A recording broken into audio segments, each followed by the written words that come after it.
বাচ্চাদের পছন্দের chocolate wafer. দেখতেই তো পাচ্ছেন কি পরিমাণ ক্রিস্পি হয়েছে। ঘরে যদি বানানো যায় এমন ক্রিস্পি ওয়েফার, তাহলে কেন নয়, শুরু করে যাক। আসসালামু আলাইকুম এভরিওয়ান। এখানে আমি 3/4 কাপ ময়দা দিয়ে দিব।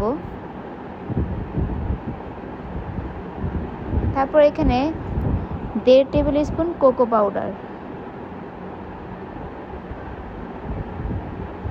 এবং 1/2 কাপ চিনি ভালো করে গুঁড়ো করে নিব। এখানে অবশ্যই গুঁড়ো চিনিটা ব্যবহার করার চেষ্টা করবেন, গুঁড়ো চিনি ব্যবহার করতে হবে। তারপর 1 চিমটি লবণ দিয়ে ভালো করে পাউডারটা মিক্স করে নিব।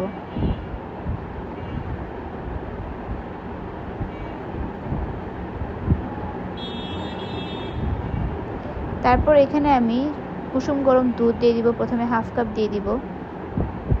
1/2 কাপ দিয়ে ভালো করে মিক্স করে নিব। আমার আরও 1/2 কাপের অর্ধেক পরিমাণ, আপনি বলুন 3/4 কাপ মিল্ক লাগবে এই পুরো রেসিপিটাতে।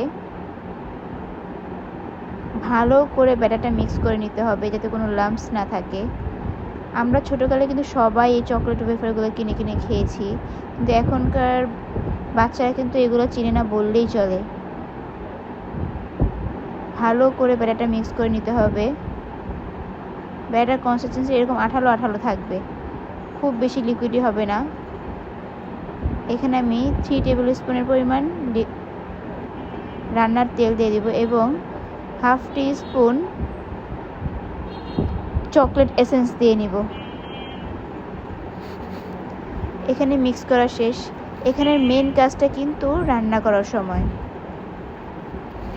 রান্নার প্রসেসটা খুব কেয়ারফুলি হবে, লক্ষ্য করলেই ওয়েফারগুলো অনেক ভালো হবে। না হলে কিন্তু এখানে আমি দেখতেই পাচ্ছেন হাত রাখা যায় ঠিক ততটুকু প্যানটা গরম করে চুলাটার সাথে সাথে অফ করে দিতে হবে এবং এটা ভালো করে ছড়িয়ে নিয়ে যতটুকু পাতলা করতে পারবেন, কিন্তু এত পাতলা না যে পাতলা করতে গিয়ে আপনার নিচে প্যান দেখা যায়।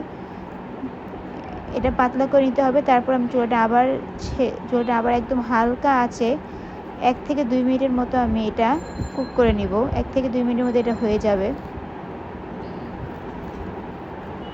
আর আপনাদের বলে রাখি, এখন থেকে কিন্তু প্রত্যেক সোমবার এবং বুধবার ইনশাআল্লাহ একটা করে রেসিপি আপলোড হবে। তাই রেসিপি দেখার জন্য অবশ্যই পেজে লাইক, ফলো এবং কমেন্ট করতে ভুলবেন না।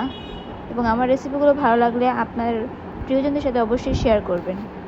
দেখতেই পাচ্ছেন এক পাশ হয়ে গিয়েছে। আপনি এই পর্যায়ে চুলাটা অফ করে দিবেন। অফ করে দিয়ে আরেক পাশ অটো হয়ে যাবে, কারণ পরবর্তীতে আপনি যখন আরেকটা রোল বানানোর জন্য সেটা দিবেন, আপনার প্যানটা অবশ্যই এরকম ঠান্ডা হতো যাতে আপনি হাত রাখতে পারেন।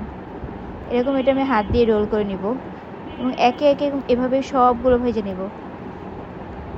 আমি বারবার বলছি, গরম থাকলে কিন্তু কখন এটা আপনার প্যানটা যদি নন স্টিকে হতে হবে এবং প্যানটা যদি গরম থাকে, বেশি গরম থাকে, তাহলে কিন্তু এই রোলটা আপনি বানাতে পারবেন না।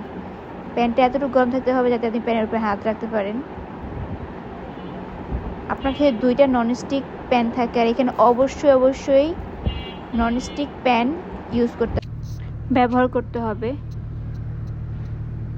এখানে আমি একে একে সবগুলো এভাবেই ডাবল সাইডে বারবার চুলা অফ করে অন করে এভাবে কাজগুলো করে নেব। এভাবে সবগুলো এভাবে রোল করে নিব। সবগুলো এভাবে কাজ হয়ে গেলে আমি এখানে একটা এয়ার ফ্রায়ার মধ্যে 200 ডিগ্রি সেলসিয়াসে 10 মিনিটের জন্য এভাবে হিট করে নেব, যাতে ওয়েফারগুলো একদম মুচমুচে হয়ে যায়। আপনাদের কাছে যদি এয়ার ফ্রায়ার না থাকে তাহলে আপনারা তাওয়ার উপরে হালকা আঁচে দিয়ে রাখবেন এপিট ওপিট করে, তাহলে হয়ে যাবে।